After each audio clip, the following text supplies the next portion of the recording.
दोस्तों, गरुड़ पुराण में बताया गया है कि व्यक्ति किस प्रकार पाप या पुण्य के आधार पर स्वर्ग या नरक को प्राप्त होता है।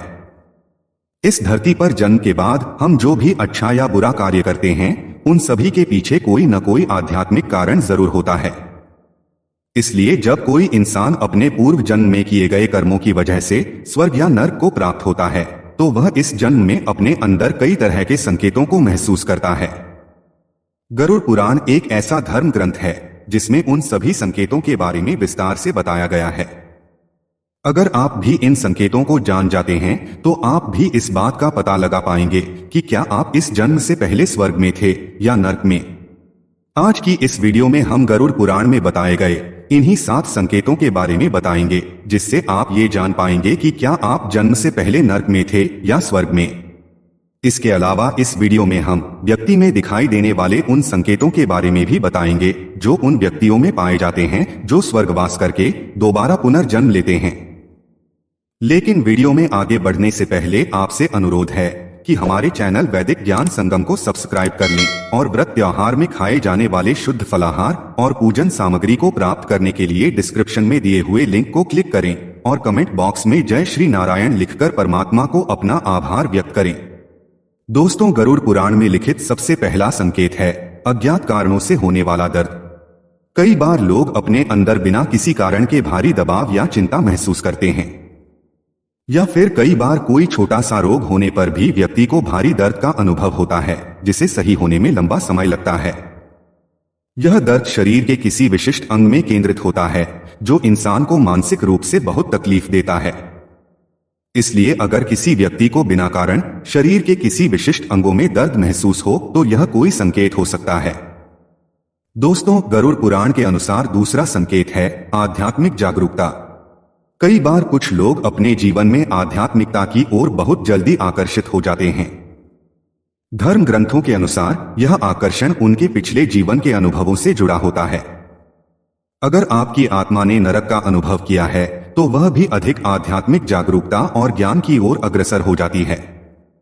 अक्सर ये जागरूकता आत्मा को पिछले जीवन के घावों से उबरने में मदद करती है। दोस्तों, गरुड़ पुराण के अनुसार तीसरा संकेत है अतीत के बुरे सपने। हम सभी रात को सपने देखते हैं, जिसमें कुछ सपने बहुत अच्छे होते हैं और कुछ सपने बहुत ही भयावह होते हैं। धर्म ग्रंथों के अनुसार अगर किसी व्यक्ति को बचपन से ही डरावने और भयावह सपने आ रहे हैं तो इसका कारण उसके पूर्व जन्म में मिली नरक यातना की स्मृतियां हो सकती हैं। शास्त्रों में बताया गया है कि अगर किसी व्यक्ति का पूर्व जन्म भारी तकलीफ से गुजरा हो तो उसकी यादें इस जन्म में सपना बनकर आती हैं। उन यादों की कुछ झलक इतनी डरावनी होती है कि कई बार ऐसे व्यक्ति रात में ठीक से सो भी नहीं पाते। दोस्तों, गरुड़ पुराण में बताया गया चौथा संकेत है अत्यधिक डर और चिंता। आपने अपने आसपास ऐसे व्यक्तियों को देखा होगा जो बिना किसी बात के छोटी छोटी चीजों से बहुत डरते हैं और इसी डर की वजह से जाने अनजाने गलतियां करने लगते हैं।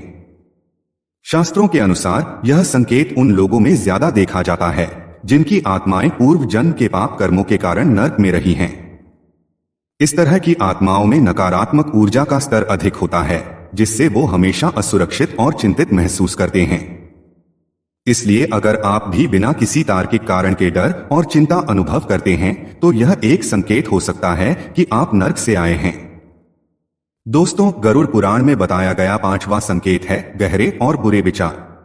हम अक्सर अपने कामों में और रोजमर्रा के जीवन को सही से संभालने में काफी व्यस्त और चिंतित रहते हैं, मगर जब यह ज्यादा नकारात्मकता भरे होते हैं तो ये चिंता का विषय है, क्योंकि इसका सीधा अर्थ यह होता है कि आपकी आत्मा नरक का अनुभव करके इस जन्म तक पहुंची है। इस तरह के विचार आत्मा के गहरे घावों का परिणाम हो सकते हैं जो पिछले जीवन के दर्द और कष्टों से उत्पन्न होते हैं। अगर आपके विचार हमेशा उदासी और निराशा से भरे रहते हैं तो इसका एक कारण नरक में मिली प्रताड़ना का अनुभव भी हो सकता है। दोस्तों, गरुड़ पुराण के अनुसार छठा संकेत है पुनरावृत्ति मूलक दुख। ऐसा अक्सर देखने को मिलता है कि कुछ लोगों के जीवन में किसी स्थान या किसी चीज से जुड़े बुरे अनुभव बार बार आते हैं जो बहुत दुखदायी और गहरे घाव देकर जाते हैं। यही पुनरावृत्ति मूलक दुख इस बात का संकेत हो सकता है कि आपकी आत्मा ने पिछले जीवन में भी अत्यधिक कष्ट और दर्द झेला है। यह दुख किसी व्यक्ति, स्थान या घटना से जुड़ा हो सकता है जो आत्मा के गहरे घावों को पुनः जागृत कर देता है। दोस्तों, गरुड़ पुराण के अनुसार सातवां और अंतिम संकेत है अतीत की डरावनी यादें। अगर कोई व्यक्ति पूर्व जन्म में नरक यातना सहकर इस जन्म तक पहुंचा है तो उसे अतीत की कई डरावनी यादें बार बार परेशान करती होंगी। जैसे कि कोई ऐसी घटना जो अचानक आपको याद दिला दे कि यह काम या यह स्थान आपका परिचित है, तो ये कोई संकेत हो सकता है। अगर इन यादों से आपको दुख पहुंचता है और आपके अंदर डर पैदा होता है तो इसका अर्थ यही है कि पिछले जन्म के कर्मों के कारण आपकी आत्मा ने जो यातनाएं सही हैं वही दोबारा अनुभव हो रही हैं। दोस्तों, यह थे गरुड़ पुराण में बताए गए 7 संकेत जो बताते हैं कि पिछले जन्म में व्यक्ति नरक यातना करके आया है या नहीं। अब हम आपको व्यक्तियों में दिखाई देने वाले उन लक्षणों को बताएंगे जो यह बताते हैं कि व्यक्ति की आत्मा ने स्वर्ग का सुख भोग कर दोबारा जन्म लिया है।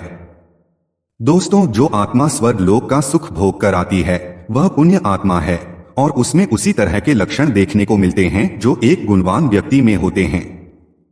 इसलिए जिस आत्मा या मनुष्य में दूसरों के प्रति दया की भावना होती है, जो दूसरों के हित के बारे में सोचते हैं, गरीब और असहायों की निस्वार्थ मदद करते हैं, ऐसी आत्मा स्वर्ग भोग कर आई होती है।